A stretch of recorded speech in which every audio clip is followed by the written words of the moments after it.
आप तो कहते थे कि हमारे डार्लिंग ऑल्ट कॉइन्स आने वाली बुल रैली में सबसे बड़ा परफॉर्म करेंगे। आपका कहना था कि बिटकॉइन $55,000 से नीचे नहीं आ सकता। आप तो ये भी दावा करते थे कि हमारे ऑल्ट कॉइन्स बहुत सिलेक्टेड ऑल्ट कॉइन्स हैं और आने वाली बुल रैली में सबसे अच्छा परफॉर्म करेंगे। कहां गए आपके दावे? कहां गया बिटकॉइन का $55,000 का टारगेट? क्योंकि आज तो बिटकॉइन ने $53,000 को टच कर दिया है। एमटी गॉक की न्यूज के आई पूरी की पूरी मार्केट ही बदल गई है। आज की वीडियो बहुत ज्यादा इंपॉर्टेंट है, स्पेशली उन लोगों के लिए जो इस समय पर घबराए हुए हैं और कहीं ना कहीं अपने नुकसान और अपनी घबराहट का जो ब्लेम है वो क्रिप्टो अमन कम्युनिटी के ऊपर डालना चाहते हैं। बट एक एक चीज के ऊपर बात करेंगे और बात ये भी करेंगे कि बिटकॉइन यहां पर रुकेगा या फिर इससे और नीचे आएगा, और अगर और नीचे आएगा तो उसके क्या क्या फैक्टर्स हैं और किस पॉइंट के ऊपर आकर बिटकॉइन यहां पर रुक सकता है।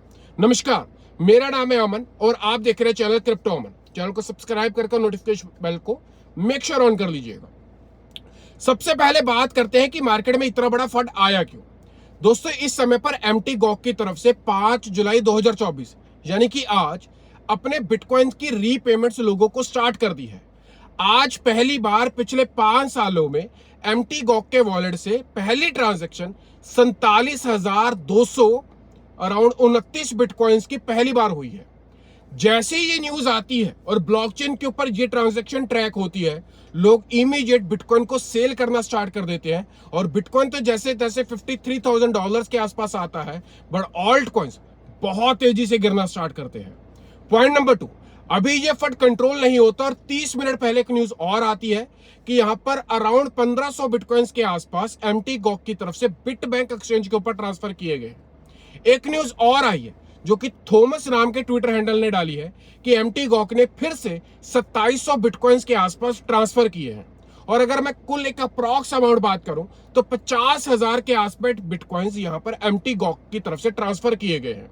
कहीं ना कहीं लोगों के अंदर पैनिक आया है और लोगों ने यहां पर बिटकॉइंस को सेल करना स्टार्ट किया है और उसी के साथ साथ ऑल्ट कॉइन्स बहुत बुरी तरह नीचे गिरना स्टार्ट हुए हैं। अब वीडियो का पॉइंट नंबर 2, ये टोटल कितने बिटकॉइंस हैं और कितने बिटकॉइंस यहां पर सेल हो सकते हैं।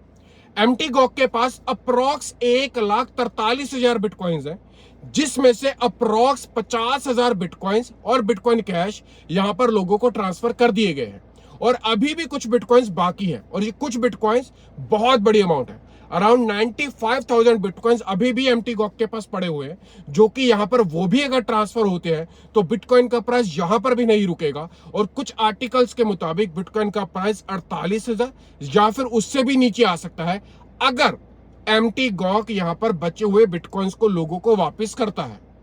पॉइंट नंबर 3, अभी रिसेंटली जब मैं ये इस वीडियो को शूट ही करने वाला था तो एमटी गॉक की तरफ से एक ऑफिशियल स्टेटमेंट आया है जहां पर उन्होंने बोला है कि आज 5 जुलाई 2024 को एक नंबर ऑफ बिटकॉइंस उन्होंने जो क्रेडिटर्स थे, जो लोग थे, उनको वापस कर दिए गए हैं और जो बचे हुए लोग हैं उनको भी वैसे वैसे बिटकॉइंस ट्रांसफर करते रहेंगे जैसे जैसे वो अपनी कंडीशंस को यहां पर मीट करते रहेंगे और वैसे वैसे उनको उनके बिटकॉइन और बिटकॉइन कैश रिटर्न होते रहेंगे।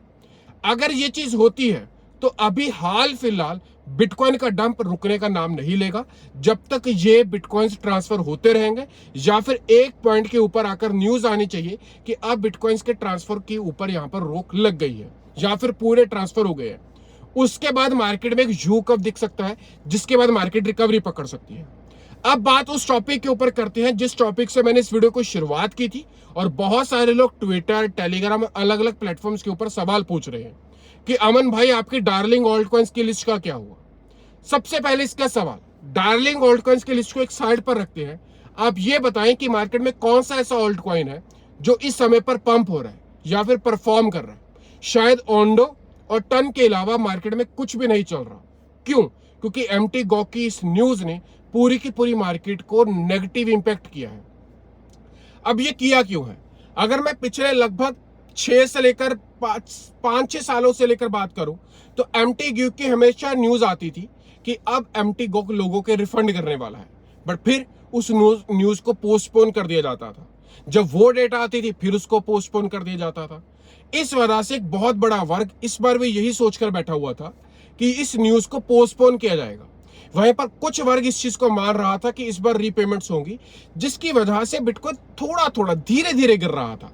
बट जैसे ही आज कॉन्फर्मेशन हुआ कि सच में एमटी गॉक ने आज बिटकॉइंस को ट्रांसफर कर दिया है, ये डंप और तेजी से आ गया। आप सब लोगों के अंदर घबराहट होगी, आप सब लोग इस समय पर पैनिक होंगे, और यकीन माने मैं भी घबराहट में हूं और पैनिक के अंदर हूं, बट फिर भी मैं मजबूत हूं। पता है क्यों? क्योंकि मैंने जिन ऑल्ट कॉइन्स में पैसा लगाया है या फिर वीडियोस के माध्यम से आप सब लोगों को बताया है, वो लॉजिकली, फंडामेंटली, टेक्निकली अपने यूज केस को लेकर, अपनी टीम को लेकर बहुत सॉलिड प्रोजेक्ट्स है। और मुझे ऐसा लगता है कि जैसे ही मार्केट वापस से रिकवरी पकड़ेगी, वैसे ये ऑल्ट कॉइन्स सबसे पहले ऑल्ट कॉइन्स होंगे जो मार्केट में बहुत जल्दी रिकवर होंगे। मैं अपने ऑल्ट कॉइन्स और उनकी रिसर्च को लेकर अभी भी कामयाब और उसी पोजीशन के ऊपर खड़ा हूं। बट अगर बात करें कि अमन भाई आपने एक ऑल्ट कॉइन्स को बताया था और वो डंप हो रहे हैं, तो ये कहना गलत होगा। और गलत इस वजह से होगा क्योंकि क्रिप्टो अमन कम्युनिटी केवल कम्युनिटी थी जिसने 7 अप्रैल 2024 को, यानी इसी साल के अप्रैल महीने में, जब बिटकॉइन 72,000 से लेकर 73,000 डॉलर्स के आसपास चल रहा था, आपको डंके की चोट पर बोला था कि ऑल्ट कॉइन्स में से एग्जिट कर लो, क्योंकि 11 से लेकर 12 अप्रैल के आसपास मार्केट में डंप आएगा। और बिल्कुल वैसा ही हुआ, मार्केट में डंप आया। हमने $59,000 से लेकर $61,000 के आसपास जब वो डंप आया, हमने वहां पर जाकर बाइंग की, और अभी हम उस बाइंग से भी नेगेटिव में है। बट फिर भी हम जो टॉप के ऊपर एग्जिट कर आए से, वहां से हमने अपना बहुत बड़ा पोर्टफोलियो सेव किया। तो इस वजह से किसी एक व्यक्ति को किसी पर्टिकुलर वजह से ब्लेम करना मुझे लगता है कि गलत है।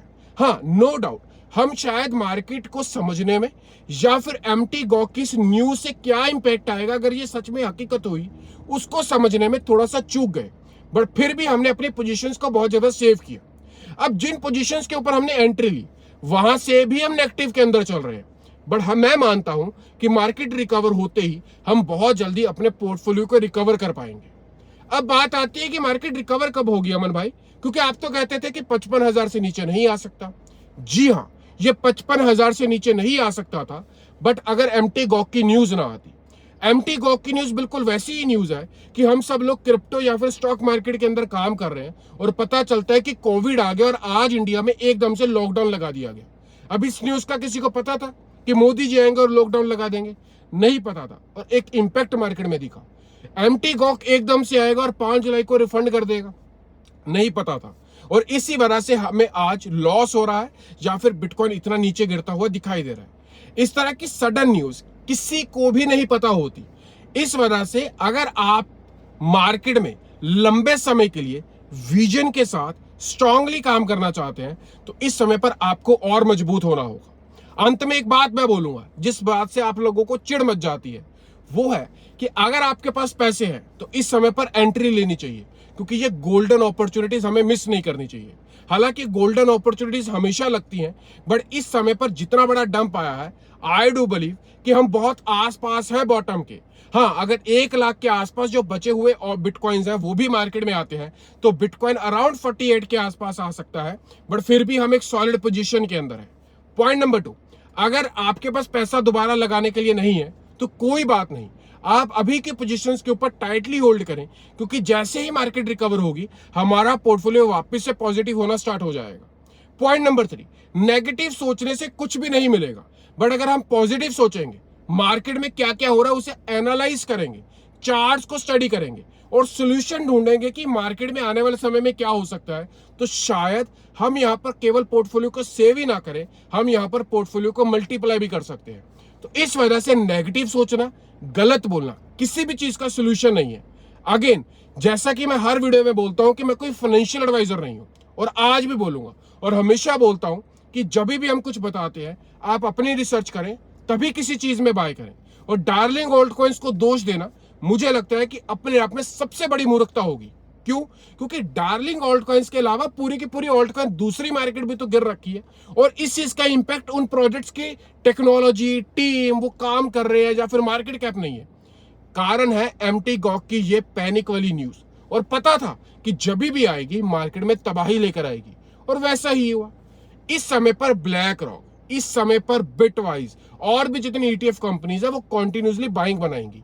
माइकल सेलर की 1 से लेकर 3 दिनों के अंदर अंदर न्यूज आएगी कि उसने फिर से बॉटम बाइंग की, और हम मूर्ख लोग एक दूसरे को ब्लेम गेम खेलेंगे। अगर इस मार्केट में आए हैं और अगर प्रॉफिट आपका है तो लॉस भी मेरी जान आप ही का होगा। तो इस वजह से किसी को ब्लेम करने की बजाय चीजों को समझे, डंप क्यों आया है उसको समझे, चार्ट्स को स्टडी करने की कोशिश करें और आने वाले समय में प्रॉफिट बनाने की बात करें। आज की मेरी बातें कुछ लोगों को सही लगी होंगी, कुछ लोगों को गलत लगी होंगी, बट इन सब चीजों में सच्चाई के अलावा और कुछ भी नहीं है।